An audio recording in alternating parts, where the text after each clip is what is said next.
Small-scale businesses will now be liable to pay a turnover tax of 3% on annual sales from 1 million shillings should the proposed amendments by the Finance and Planning Committee be endorsed by Parliament.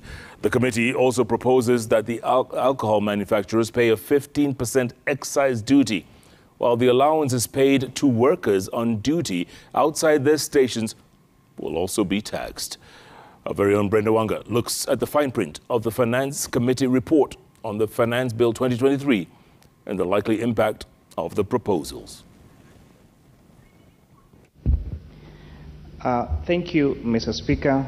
Mr. Speaker, I raise before you today with the Finance and Planning Committee's final report on the Finance Bill 2023 comes with proposed amendments to a total of 12 pieces of legislation with the overall aim of adding 311 billion shillings to the tax collectors' purse. But in the quest to increase revenue collection, the proposals contained in the amended bill are also likely to increase the cost of doing business in the country. These countries, Honourable Speaker, have managed to achieve... The amended bill has raised the ceiling of those liable to pay a turnover tax of 3% from 500,000 shillings to 1 million and expanding the range to 25 million shillings from the earlier 50 million shillings margin in the original bill.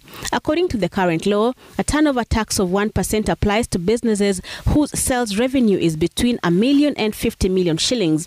The committee has justified these changes on the need to protect the small-scale traders from this task. The proposed tax measures will also hit the boda sector. In response to the initial finance bill, the members of this sector had asked that they be charged 500 shillings for the new generation driving licenses, but the committee has refused to accede to this request, leaving them to pay 3,000 shillings from the privilege of getting this crucial document for their trade.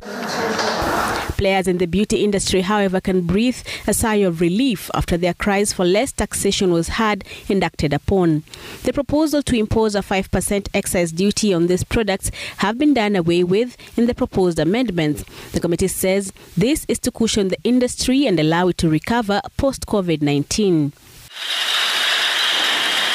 Alcohol manufacturers are also said to be hard hit if the proposed amendments are passed into law, as it increases the proverbial sin tax to 15% despite spirited opposition from the manufacturers.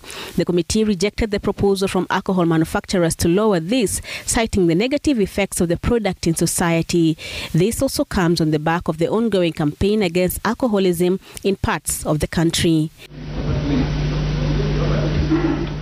The amendments in the bill will also hit the common man even harder, with the retention of VAT on fuel to 16%.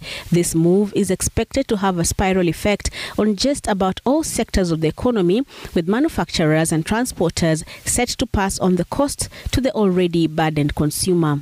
But perhaps those who will be relieved as well with the proposals to reduce excess duty on gaming and betting from 20% to 12.5%, and the taxes being taxable on the winnings alone are those in the betting and gaming industry.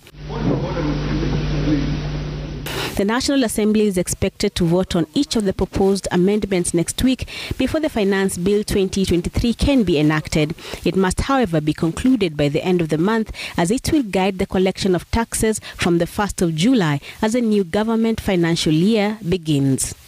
Brenda Wanga, Citizen TV, Nairobi. All right, Brenda, thanks so much for that.